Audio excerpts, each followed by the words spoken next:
ദേവേ, നാട്ടിലുള്ള ചങ്ങായി ഇത് സ്റ്റാറ്റസ് ആണെങ്കിൽ life is a beautiful in the lap of luxury. ആ ചങ്ങായി വീടിന്റെ ലോൺ അടക്കിയിട്ട് ഇന്ന് വീടിന്റെ ജപ്തിയാ, എന്നിട്ട് ഒരു സ്റ്റാറ്റസ് ഇട്ടു. നമ്മളിവിടെ ലക്ഷറി ലാപ്ടോപ്പിലല്ലേ വർക്ക് ചെയ്തോണ്ടിരിക്കണത്. അങ്ങനത്തെ ഒരു വർത്താനം. മാസാവസാനം കണക്കൂട്ടുമ്പോ അറിയാം, നാളെ തരാം, മറ്റന്നാ തരാം, അടുത്ത മാസം തരാം. മെസ്സിന്റെ പൈസ കാര്യം. ഇതിനേക്കാൾ വലിയ കോമഡി നമ്മുടെ സാലറിന്റെ കാര്യം. അക്കൗണ്ട് പൈസ വരുന്നു, അത് നാട്ടിലേക്ക് അയക്കുന്നു, വീണ്ടും പഴയ പോലെ. എന്താ നമ്മുടെ അക്കൗണ്ട് എടുത്ത് നോക്കിയാല് ബില്ലടച്ചതും അതടച്ചതും ഇതടച്ചതും എല്ലാം കൂടി ആകെ 3 റുപ്യന്റെ ഒരു ക്രീം ഉണ്ട്. ഇതന്നെയാ പെർഫ്യൂമും, ഇതന്നെയാ ബോഡി ലോഷൻ. നമ്മള് പ്രവാസിയുടെ ലക്ഷറിലായി.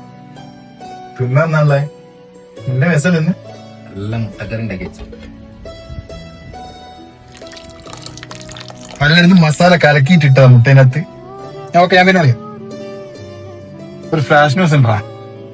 നാട്ടിൽ പോന്നപ്പോഴത്തേക്ക് പെണ്ണൊക്കൊരു വാച്ച്, അനിയനൊരു ലാപ്ടോപ്പ്, അമ്മായിക്കൊരു മാല.